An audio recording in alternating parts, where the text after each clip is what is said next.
E vamos agora acompanhar a entrevista coletiva do técnico Felipe Luiz. Cara, e olha só o que o Felipe Luiz falou nessa entrevista coletiva após mais um atropelo.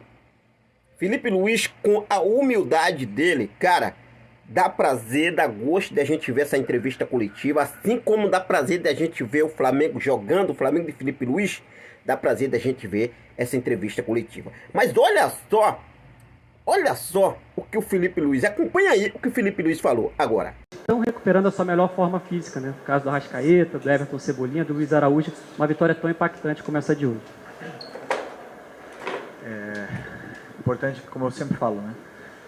Na minha opinião, o jogador, o atleta profissional, ele é uma máquina de adaptação e conforme esses jogadores que estavam de férias, que começaram a treinar, alguns vieram de lesões graves e importantes, estão somando minutos novamente para o corpo deles se adaptar ao que é o jogo, ao ritmo de jogo, à intensidade do jogo, a intensidade que o nosso time quer impor, e com uma pressão muito forte, para aguentar também às vezes esse jogo de transição. E então só no treino a gente não consegue. Então esses jogos assim são importantes para que eles possam somar minutos, e somando as adversidades que existem durante o jogo, com viagem, com gramado e com todo tipo de complicação, é melhor ainda para que esses jogadores possam somar esses minutos e fisicamente eles entrar no mesmo ritmo dos que já estão um pouco mais à frente. Felipe, boa noite. Okay. Imagino quão satisfatório é para você, sabendo que tem que fazer essa gestão de elenco, conseguir fazer, ter reservas, jogadores da base, também ter titulares e conseguir os resultados, né, de fato. E hoje com propriedade. Eu queria que você falasse um pouco desse jogo, da tua leitura, do que você mais gostou de ver hoje aqui também. E também do Danilo, né? Você tinha falado que ele tinha condições, ele jogou o jogo inteiro. Também um pouquinho do Luiz Araújo, se puder falar desse grande momento que ele está vivendo. Para um treinador sempre é importante ter opções, ter concorrência entre eles, que eles possam competir pela posição, pela vaga no time, que eles falem no campo, e aí quem quebra a cabeça sou eu. Pode fechar a porta aí. Obrigado. E aí quem quebra a cabeça sou eu, né? E a gestão, quem vai fazer sou eu, os problemas que vai resolver sou eu, mas é muito bom ter essas opções, né? Desses jogadores que são tão importantes para mim. O Danilo estava em condições de jogar, vinha treinando separado, mas até dezembro ele estava jogando titular na Juventus, e é importante que ele volte a ter minutos, que ele volte a se reencontrar, e também que ele entenda um pouco do que eu quero, né? Sobre a linha defensiva, como jogar de zagueiro, o que eu peço para os zagueiros, todos os conceitos, e que ele vá conhecendo cada vez mais para que possa ir se ambientando e se adaptando à equipe. Não tenho dúvida que eleva muito o nível, um jogador de altíssimo nível, né? E o Luiz Araújo também, tipo do jogador que cada vez que você precisa dele, ele está disponível, eleva o nível também do time cada vez que entra, e desses jogadores que chega um momento que o treinador tem que tomar uma decisão, né? Porque cada vez que joga assistência, gol, é decisivo, eleva o nível do time. Então com certeza eu fico feliz de ter essas opções, essa dor de cabeça. Felipe Luiz, boa noite. Boa Rodrigo noite. Vieira, da Revista Soberana de Uberlândia. Queria comentar sobre o Alan, porque a gente viu uma evolução muito boa dele nesse início de temporada, na verdade, né? É uma opção tática que você adaptou algum ajuste nele tático, ou o jogador desenvolveu esse ano? Porque assim, o jogador não desaprende a jogar, né? Ele não desaprende. Só que esse ano a gente viu que ele está bem evoluído em relação a dar passes que quebram linhas entre a defesa e o ataque. Ajudou bastante no segundo gol também. Bom, vou repetir um pouco o que eu falei no outro jogo que ele jogou no Maracanã, né? O talento que esse jogador tem, todo mundo sabe. O Flamengo foi atrás dele porque ele é um grande jogador. O Sampaoli pediu a contratação dele porque sabe o que ele pode render. Não estava num bom momento quando o Sampaoli chegou, veio com uma lesão, não estava num bom momento ano passado, também pela cabeça, né? Porque o jogador ele precisa estar mentalmente leve, limpo e com uma mente forte. E desse jeito ele veio esse ano. Eu falei também na outra entrevista, para os volantes são os que eu mais exijo do time, são os que mais têm funções, tem que fazer muitas coisas dentro do campo, são os mais exigidos, os mais corrigidos e os que mais também tomam bronca, né? Então, cabe aos volantes querer aprender, querer continuar crescendo, e ele aceitou tudo, está fazendo tudo que eu peço. Obviamente que tem coisas que corrigir, como todos os outros, mas é uma opção muito clara para que eu possa escolher depois entre os 4 volantes que eu tenho no elenco. Quinto com o Gerson, né? Érico da Band, eu queria que você falasse dessa estratégia de usar o time alternativo, deu certo, né? Ganhou o jogo, e também essa estratégia a longo prazo, que também tem o jogo do próximo fim de semana, que é um clássico, né? Poupa jogadores, testa, vai bem, e como que é a preparação para o clássico? Bom, como eu disse também, ainda estamos em pré-temporada, tivemos que nos adaptar para a final da Supercopa, mas não deixa de, esses jogadores não deixam de estar em processo ainda de readaptação ao alto rendimento, né? Então, pelo meu planejamento, o planejamento da minha comissão, junto com o preparador físico, decidimos ir dando minutos, né, de modo gradativo aí para que eles pudessem se entrar em ritmo de competição o antes possível, mas com uma certa segurança. Então, esses jogos são importantes para poder dar ritmo para todos os jogadores. Sei que poderia ter usado todos os que jogaram na final também, estão todos bem, mas não tem nenhum sentido eu fazer isso na pré-temporada, sabendo que o jogo ainda, durante o ano, vamos ter 80 jogos, né? Mas é muito difícil falar de time alternativo com o time que eu entro no campo hoje, né? O time é muito forte, pode bater de igual para igual com o time que jogou na final. Então, eu não vejo, estou usando os reservas, eu vejo que estou dando minutos para todo mundo, eles estão me deixando com dor de cabeça, estão tendo os minutos para poder jogar. E como a gente vai falar de time reserva ou time alternativo, com Arrascaeta, Juninho, Luiz Araújo, Cebola, Everton, Alan, todos, como eu posso falar de time alternativo? É muito difícil, então serve para que eles possam se desenvolver e me deixar com dor de cabeça. Sim, estou ouvindo. Parabéns pela vitória. Obrigado. Me permite sair um pouquinho do assunto do jogo. Você que é um técnico que nos seus 2 títulos com a camisa do Flamengo, né, como técnico do Flamengo, você mencionou a tragédia do incêndio que aconteceu há quase 6 anos, e ontem saiu a informação, inclusive a nota oficial do Flamengo, do último acordo feito com a última família que faltava acordar sobre o Christian, né, que acabou também falecendo nessa tragédia. Eu queria que você falasse um pouquinho sobre isso, você que é um técnico que tem mencionado esse fato todas as vezes que ganha título, e agora com esse acordo, enfim, tendo chegado a um final positivo. Como eu disse, eu tenho uma conexão muito forte, eu sinto essa conexão com eles, porque lá tem um memorial lá no Ninho, eu vou muito sozinho, fico sentindo... Eu não estava aqui quando aconteceu essa tragédia, mas eu sou pai, e eu sei o difícil que deve ter sido para um pai, o pai desses 10 meninos, você entregar um menino para jogar futebol com um sonho e pegar num caixão, né? Então, nenhum dinheiro, nenhum acordo do mundo vai fazer a dor deles passar. Nenhum acordo do mundo, mas sim o que a gente pode fazer é tentar dar carinho, dar todo o apoio e o suporte para ele, dizer que a gente também sente, né, essa dor.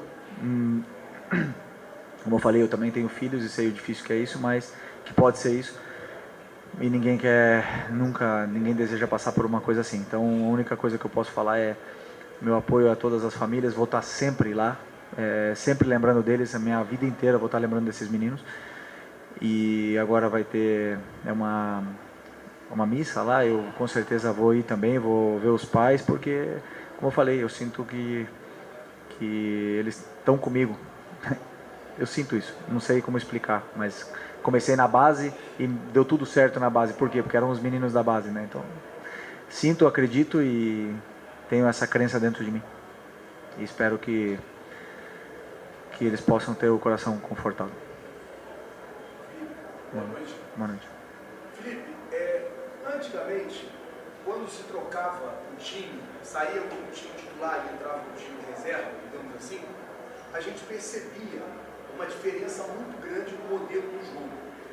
E eu até falava isso agora, que com você, independente de quem joga, se joga o time titular, se joga o time reserva, hoje no segundo tempo você tirou ali e colocou praticamente todos os garotos da base, tudo garoto da base que você tinha à disposição no banco, e a gente percebe o time jogando do mesmo jeito.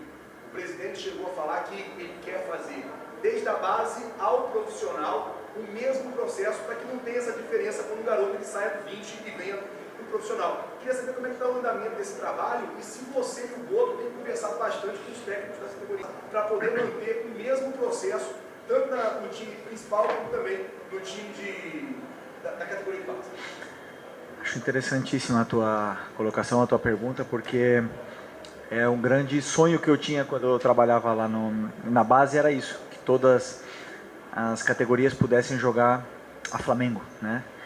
Que esse modelo de jogo que a torcida exige, porque é incrível, né? Todo mundo exige vitórias, mas a torcida do Flamengo só ganhar não é suficiente. Existe uma forma de ganhar, ou até uma forma de perder, porque você pode perder, né? Mas existem formas: propor jogo, pressionar o adversário, sempre tentar atacar o adversário de uma forma vertical. Isso é um modelo de jogo. E por sorte, hoje, como você falou, por sorte não, é por trabalho, como você falou, os meninos que eu coloquei hoje trabalharam comigo na base.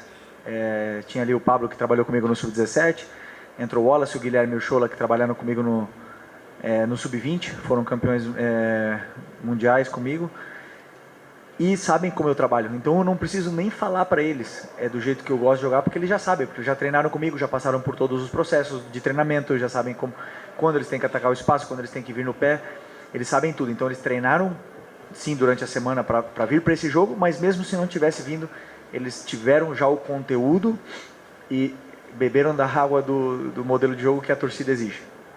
E fico muito feliz de ver os meninos, como o Matheus Gonçalves também, desfrutando, fazendo gols e sendo importantes dentro desse modelo, porque assim, eu tenho muito carinho pela base, eu fui muito feliz, eu fui muito bem recebido, muito bem tratado, aprendi muito lá dentro, e o mesmo sonho do presidente é o meu sonho, de ver desde o Sub-8, Sub-9, Sub-10 tentando jogar da mesma forma, e quando esses meninos cheguem, que a gente possa ver que nem no Barcelona, né? Os meninos de 17, 18 anos já fazendo tudo o que fazem os que estão ali muito mais tempo. Então esse é o principal objetivo. Temos sim conversado, eu principalmente converso muito com o treinador do Sub-20 pelo contato direto que a gente tem, mas ainda não integramos todo, porque houveram muitas mudanças, mas né, conforme foram passando as semanas e também eu ter um pouco mais de tranquilidade, porque foram muitos jogos agora e não estou tendo tempo, a gente vai sentar para conversar e sem dúvida nenhuma bater papo sobre a metodologia de trabalho.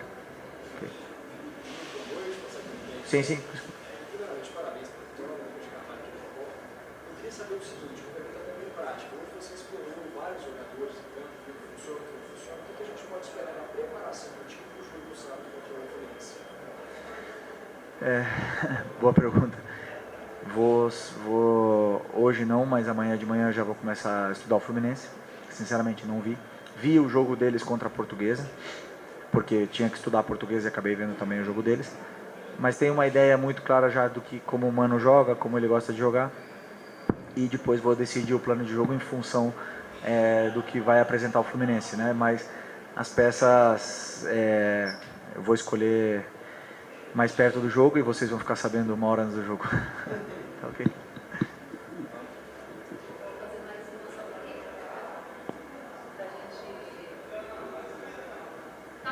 Sim, estou escutando. Eu queria que você falasse sobre o primeiro gol, né? Foram os tantos gols, né? Mas falasse do Juninho também, né? Que é importante destacar, teve toda a homenagem também ao Varela, acho que foi um momento importante. Eu queria que você falasse sobre esse primeiro gol dele, ele que veio para essa função, né?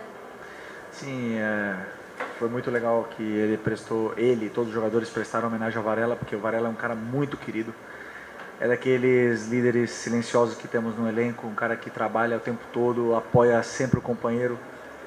Sabe sempre agregar o grupo da parte que toca, seja jogando, seja no banco, seja entrando 1 minuto, é um cara que dá tudo o que tem pelo Flamengo e é muito prazeroso trabalhar com o Varela. A gente ama bastante ele, sim, eu posso te falar que é o cara que eu adoro trabalhar. E o Juninho fez essa homenagem pelo gol, né? Mas eu penso que os atacantes vivem de gol. E é importante que ele faça gol. Que ele tenha essa ambição, que ele seja egoísta em alguns momentos, que ele precisa de gol. Tá? Mais que ele luta pelo time, ele pressiona, ele ataca o espaço, ele faz tudo o que eu quero, ele precisa dos gols. E é importante que ele marque. Eu tirei ele um pouco antes hoje, porque eu vou precisar dele também pro Fla-Flu. E ele também vinha de um tempo aí sem treinar, mas é um jogador que já está cada vez mais solto, cada vez melhor. Cada vez com a camisa do Flamengo já, né, cada vez fica melhor nele. Então, que ele se sinta parte, que a nação abrace ele, porque é um jogador que vai dar muito pra gente. E eu tô feliz de tê-lo aqui conosco no elenco. Felipe, boa noite, parabéns pela vitória. E até complementando a pergunta sobre o Fluminense, além do Fluminense são mais 2 outros clássicos em sequência. Até agora você tem buscado uma preocupação muito grande de poupar parte do elenco, até para poder dar minutagem a esses jogadores, equilibrar a minutagem do grupo que você tem em mãos. Mas como é que você está pensando essa sequência, que vai ser um pouco mais difícil de você conseguir fazer isso? Penso no Fluminense, mais nada do que no Fluminense agora nesse momento. Depois é Botafogo e Vasco, né? É isso? Para o jogo do Fluminense, como eu falei, o grupo agora, esses jogadores que jogaram hoje vão ter folga amanhã e se juntam na sexta-feira. A partir da sexta-feira, para mim, todos iguais, do zero, todos com minutagem, jogaram 90 minutos, a maioria deles, tirando Cebola, Arrasca e Luiz Araújo. A maioria deles jogou 90 minutos. E então vou decidir o plano para o Fluminense, os jogadores que vão começar, e vou analisar depois do jogo do Fluminense o que eu vou fazer para o Botafogo. Mas claro que quero ganhar. Não vou entrar nem para empatar nem para perder nenhum jogo nunca. Mas mesmo se não começarem todos os titulares que começaram na final, os jogadores que eu vou colocar no campo vão ser os que eu acredito que vão ser os melhores para vencer o jogo. E se eu não acredito que eles são os melhores, não vão ser eles que vão começar. Então eu vou escolher um time que eu acho competitivo sempre para poder vencer o adversário que venha pela frente, independentemente se vale 3 pontos, se vale título, se é um amistoso contra o São Paulo. Sempre vou pensar em vencer o jogo, em ganhar, em propor, em impor, mas também juntar a parte física, que também é importante, porque, como eu falei, são 80 jogos durante a temporada. Ou seja, fugi da tua pergunta, não te respondi nada, mas como contra o Fluminense, pode ter certeza que vamos para vencer, tá bom?